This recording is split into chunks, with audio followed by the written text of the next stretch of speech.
Hello guys, welcome back to our channel purse sports. మనం ఈ వీడియోలో అయితే ఎస్ఆర్హెచ్పై ఎందుకిన్ని విమర్శలు అండ్ ఎస్ఆర్హెచ్లో లక్కీ చార్మ్ని ఎందుకు ఆడించడం లేదు అనే టాపిక్స్ అయితే మాట్లాడుకుందాం. సో గైస్, మరిన్ని ఇలాంటి లేటెస్ట్ అప్డేట్స్ కోసం మన ఛానల్ అయితే తప్పకుండా లైక్ అండ్ సబ్స్క్రైబ్ చేసుకోండి.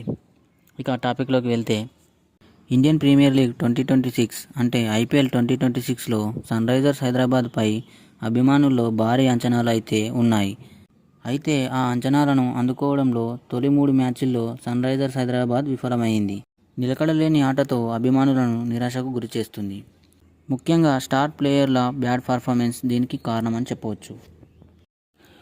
2024లో అదరగొట్టి విపరీతమైన ఫ్యాన్ ఫాలోయింగ్ను సన్ రైజర్స్ హైదరాబాద్ సాధించింది. అయితే 2025లో దారుణంగా విఫలమయ్యింది. ఇక 2026లో రెచ్చిపోతుందని అనుకుంటే తొలి 3 మ్యాచ్ల్లో ఒక దాంట్లో నెగ్గి మరో రెండింట్లో ఓడింది. ఇక శనివారం 4వ మ్యాచ్కి రెడీ అవుతుంది. ముఖ్యంగా అభిషేక్ శర్మ నిలకడలేని ఆటతో ఇబ్బంది పడుతున్నాడు. 2024లో అదరగొట్టిన అతడు 2025లో ఆశించిన స్థాయిలో ఆడలేదు. ఇక ఈ సీజన్లో తొలి 3 మ్యాచ్ల్లో రెండింటిలో విఫలమయ్యాడు. కేకేఆర్పై 46 పరుగులు చేసి టచ్లోకి వచ్చినట్లు కనిపించాడు. అయితే లక్నోతో జరిగే పోరులో డకౌట్ అయ్యాడు. బంతి గమనాన్ని అంచనా వేయకుండా గుడ్డి షాట్స్ ఆడుతూ వికెట్ను పారేసుకుంటున్నాడు. చూస్తుంటే అభిషేక్ శర్మ షార్ట్ పిచ్ బంతులను ఆడటంలో ఇబ్బంది పడుతున్నట్లుగా ఉంది. వేగంగా దూసుకొచ్చే బౌలర్లను ఆడే క్రమంలో వికెట్ పారేసుకుంటున్నాడు. ఇక బంతి స్వింగ్ అవుతుందా లేదా చూసుకోకుండానే ప్రతి బంతిని ముందుకు వచ్చి ఆడే ప్రయత్నం చేస్తున్నాడు. ఈ క్రమంలో లక్నోతో జరిగిన పోరులో స్లిప్లో అవుట్ అయ్యాడు. దాంతో అభిషేక్ శర్మపై విమర్శలు ఎక్కువ అవుతున్నాయి.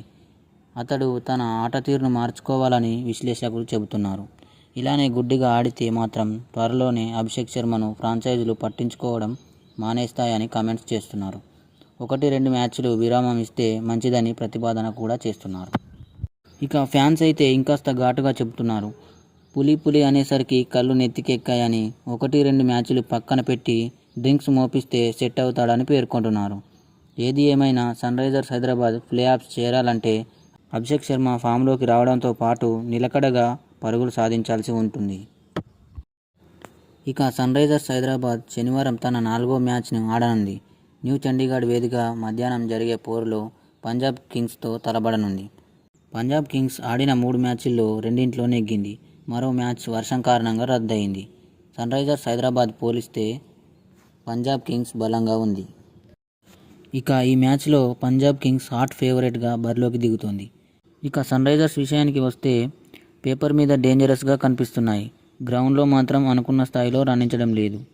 ఇక సన్ రైజర్స్ హైదరాబాద్ ప్లేయింగ్ 11 కూడా విమర్శలు వస్తున్నాయి. ముఖ్యంగా 4వ విదేశీ ప్లేయర్ విషయంలో సన్ రైజర్స్ మేనేజ్మెంట్ తీసుకుంటున్న నిర్ణయాలపై విశ్లేషకులు, అభిమానులు అసంతృప్తిగా ఉన్నారు. రెగ్యులర్గా కెప్టెన్ ప్యాట్ కమిన్స్ గాయంతో ఉన్నాడు. అతడు కోలుకొని ఎప్పుడు బరిలోకి దిగుతాడనే దానిపై ఖచ్చితంగా సమాచారం లేదు. ప్రస్తుతం విదేశీ ప్లేయర్ల కోటాలో Travis Head, Heinrich Klaasen, Ishan మలింగాలు రెగ్యులర్గా ఆడుతున్నారు. ప్యాట్ తిరిగి వస్తే అతడు 4వ విదేశీ ప్లేయర్ అవుతాడు. కమిన్స్ లేడు కాబట్టి 4వ విదేశీ ప్లేయర్గా తొలి 2 మ్యాచ్లకు పెయిన్ను, 3వ మ్యాచ్లో లివింగ్స్టన్ను ఆడించారు. అయితే లక్కీ చార్మ్ అయిన కమిందు మెండిస్ని మాత్రం ఆడించలేదు. కమిందు మెండిస్ ఆల్రౌండర్. బ్యాట్తో పాటు బంతితోనూ రాణించగలడు. ఫీల్డింగ్లో కూడా అద్భుతంగా చేస్తాడు. 2025 సీజన్లో కమిందు మెండిస్ లక్కీ చార్మ్ అనిపించుకున్నాడు. అయితే ఈ సీజన్లో మాత్రం ఇప్పటి వరకు అతడికి ఒక్కసారి కూడా ఆడే ఛాన్స్ ఇవ్వలేదు. కమిందు మెండిస్ బౌలింగ్ చాలా డిఫరెంట్గా ఉంటుంది. 2 చేతులతో బౌలింగ్ చేయగలడు. అలాంటి ప్లేయర్ను తుది జట్టులోకి తీసుకోకుండా తలకు మాసిన ప్లేయర్లను ప్లేయింగ్ 11లో ఆడిస్తున్నారు. ఇదే సన్ రైజర్స్ హైదరాబాద్ ఇబ్బంది పెడుతుంది. ఇకనైనా కళ్ళు తెరిచి కమిందు మెండిస్ను తుది జట్టులోకి అవకాశం ఇవ్వాలి. తొలి 3 మ్యాచ్ల్లో హెన్రిచ్ క్లాసన్ మాత్రమే రాణించాడు. అతడే ఈ సీజన్లో జట్టు తరపున అత్యధిక పరుగులు చేసిన ప్లేయర్గా ఉన్నాడు. క్లాసన్ తర్వాత నితీష్ కుమార్ రెడ్డి ఆకట్టుకున్నాడు. ఈ ఇద్దరిని మినహాయిస్తే మిగిలిన ప్లేయర్లు పెద్దగా రాణించలేదు. ఓపెనర్లు అభిషేక్ శర్మ, ట్రావిస్ హెడ్ కేకేఆర్పై రాణించారు. మిగిలిన 2 మ్యాచ్ల్లో అట్టర్ ఫ్లాప్ అయ్యారు. ఇక ఇషాన్ కిషన్ విషయానికి వస్తే ఆర్సీబీలో రాణించాడు. అయితే తర్వాత జరిగిన 2 మ్యాచ్ల్లో విఫలమయ్యాడు. అనికేత్ వర్మ చివరి 2 మ్యాచ్ల్లో విఫలమయ్యాడు. ఇక బౌలర్ల విషయానికి గత 2 మ్యాచ్ల్లో రాణించారు. పంజాబ్ను ఓడించాలంటే బ్యాటర్లు రెచ్చిపోవాల్సిందే, లేదంటే 3వ ఓటమి ఖాయం.